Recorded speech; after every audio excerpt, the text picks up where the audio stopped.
যে বিমান চালাতে পারে তাকে যদি বলা হয় সাইকেল চালান তো সে পারবে না, কারণ ওটা তো চালাই নাই সাইকেল। কম্পিউটার ইঞ্জিনিয়ার কি দরকার আছে? না, ডেফিনেটলি কম্পিউটার ইঞ্জিনিয়ারের দরকার নাই, কম্পিউটারের স্কিলটা থাকলেই হবে, বেসিক স্কিলটা থাকলেই হবে।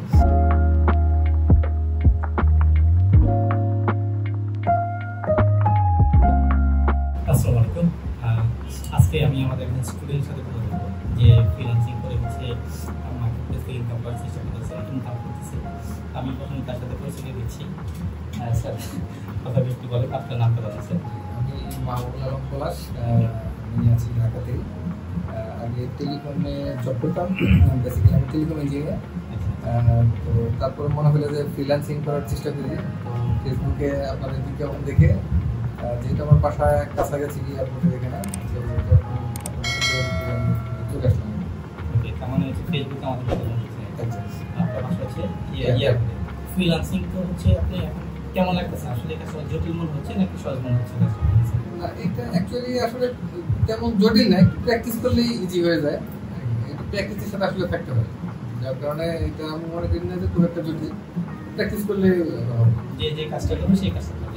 রাইট। যেমন ধরেন আমি যদি একটু বলি যে বিমান চালাতে পারে তাকে যদি বলা হয় সাইকেল চালান তো সে পারবে না, কারণ ওটা তো চালাই নাই সাইকেল, কারণ সাইকেল তো অনেক ইজি বিমানের থেকে। এরকমই যে প্র্যাকটিস করলে তার জন্য সহজ। এটা কোনো যেরকম কোনো ম্যাথমেটিক্যাল টার্ম বা হচ্ছে মানে কোনো ম্যাথমেটিক্যাল টার্মের মতো যে অনেক না, ম্যাথমেটিক্যাল টার্মের মতো তো ডেফিনেটলি না, এটা আসলে সেন্স খাটাইতে হয় বেশি, সেন্স খাটাইতে হয়, টেকনিক্যালি স্টেপ বাই স্টেপ। যাদের ধরুন কম্পিউটারের সাথে যারা একটু বেশি পরিচিত, তাদের জন্য জিনিসটা অনেক ইজি।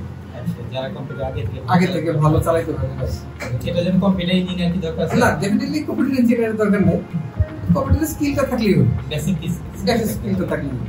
এটা কি যে কোনো বয়সে যে কেউ করতে পারবে আপনি কি মনে হয়? হ্যাঁ, অফকোর্স যে কোনো বয়সে যে কেউ করতে পারবে, তবে অল্প বয়স হলে আমার মনে হয় একটু ক্যাচ করাটা ইজি হবে।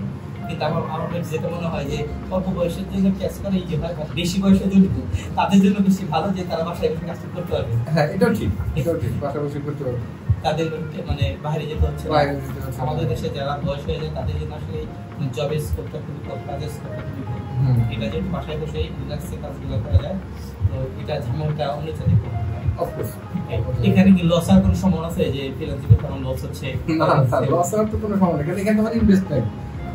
কেন বলছি, কারণ একটা স্মার্টফোন এখন প্রায় সবারই আছে, ল্যাপটপও বলতে গেলে অনেকেরই আছে।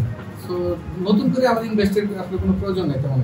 ইনভেস্টমেন্ট হচ্ছে আপনার হচ্ছে টাইম, আপনার টাইম এবং স্কিল, এটাই ইনভেস্ট। আমাদের এখানে হচ্ছে আপনি কতটুকু স্যাটিসফাইড আমাদের এখানে সহযোগিতা নিয়ে বা আমাদের এখানে শিখে আপনার স্কিম হচ্ছে আমরা করতেছি বা যেভাবে কথা বলছিলাম সেভাবে করার চেষ্টা করতেছি কিনা আপনার কি মনে হয়? এটা একটা ভালো কোশ্চেন যে কি পরিমাণ হেল্প পাচ্ছি। তো আমি আসলে যেখানে প্রবলেমে পড়ছি এখান থেকে আমি যে ট্রেনিংটা নিছি, তো যখন মনে হচ্ছে না আমার হেল্প দরকার, আমার স্যারদের ফোন দিতে হবে, তখন স্যার আপনাকে ফোন দিলে বা আপনার যারা টিচার তাদেরকে ফোন দিলে আমি হেল্প পেয়েছি। যদি মনে হচ্ছে না আমার ফোনে হচ্ছে না, তাহলে ফিজিক্যালি আসতে হবে, তো ফিজিক্যালি এসেও আমি সে ধরনের সাপোর্ট পাচ্ছি। আর সাপোর্ট যদি না পাইতাম তাহলে হয়তো আমার আজকে এই আর্নিংগুলো হতো না, বা আমি স্যাটিসফাই হতে পারতাম। মানে প্রবলেম হতো, কাজের প্রবলেম হতো, আমাদের সহযোগিতার জন্য একটা কাজের প্রবলেম হতো এবং আটকে যেতাম, তখন মনে হতো আমি হাল ছেড়ে দিতাম যে না, এটা দেওয়া হবে। আপনি হচ্ছে মানে টাকাটা কত ডলার ইনকাম করছেন এটা ঠিক ব্যাপার একটু বলে তো সমস্যা নাই, কষ্ট করে ইনকাম করছেন তাই না? খুব বেশি ইনকাম আসলে হয় নাই, অল্পই হয়েছে। আর আমি আসলে অতটা সময় দিই না, তো যার কারণে একটু কম হয়, কারণ অন্য জায়গায় আমি জব করি পার্ট টাইম, এই জন্য আসলে বেশি সময় দিলে বেশি হতো। তো প্রায় $700 মতো হয়েছে আর কি।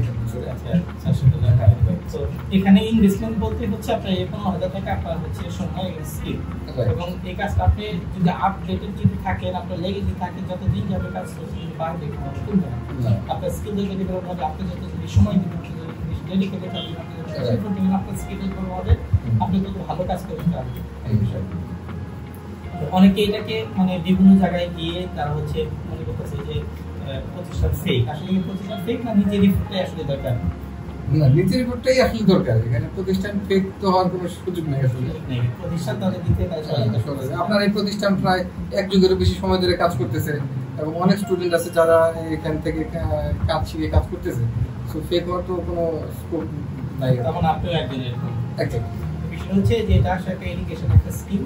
তো হচ্ছে আমরা যদি এডুকেশন স্কিল দিতে পারি, এখন আমরা আরো বেশি হচ্ছে আগে যেতে হচ্ছে অনেক বেশি গোছানো, আরো বেশি আপডেটেড হয়ে এটা আমার বিশ্বাস, আমার খুব বিশ্বাস যে এটা খুব ভালো একটা সেক্টর হবে, এটা মানে খুব ভালো একটা আর্নিং সোর্স হবে, সবার জন্য হবে, যে কেউ করতে পারবে এটা। আমি খুবই মোটিভেটেড, আমি খুবই বিশ্বাসী, সেই জন্য আমি অনেক বেশি ফ্রুট নিয়ে হচ্ছে কাজগুলো করতে পারবো। আমি এই কাজটাকে যতটা ভালোবাসি, কাজটা করার ক্ষেত্রে আমি অন্য কোনো কাজটাকে ভালোবাসি না। তো আপনি যদি এই কাজকে ভালো যদি বাসেন, আপনি এটাকে রিফোর্স দেন, অবশ্যই ভালো করে সবাই করতে পারবে। ইনশাআল্লাহ হচ্ছে আপনি লেগে থাকেন, আপনি ফুড দেন, আমাদের সব কিছু সহায়তা পাবেন। আর আশা করি হচ্ছে আপনি ভালো থাকবেন, সুস্থ থাকবেন, তো আগে যাবেন। আপনি আমাদের জন্য সহযোগিতা করবেন, আমাদের জন্য দেখবেন, আপনি সুস্থ থেকে যেন আমাদের জন্য অনেক কিছু সহযোগিতা করতে পারবেন, আমরাও যেন ভালো করতে পারি।